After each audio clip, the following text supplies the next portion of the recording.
المراية من الحاجات المهمة جدا في ديكور أي حمام، لأنها بتديني شكل ديكوري جميل جدا في الحمام.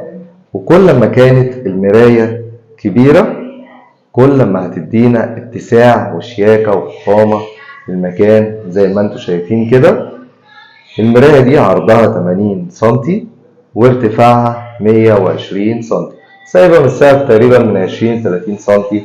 زي ما انتوا شايفين كده غيرت شكل الحمام تماما وزودته شياكة وفخامة زي ما انتوا شايفين. طبعا المراية فيها ليد، والليد ده تاتش، بيقفل ويفتح تاتش بالشكل اللي انتوا شايفينه ده.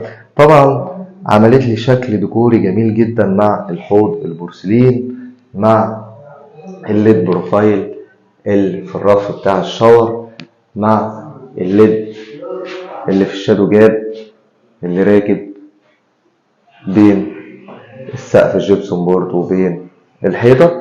فأنا بنصحكم إن انتوا تعملوا مراية كبيرة زي دي في الحمامات عندكم.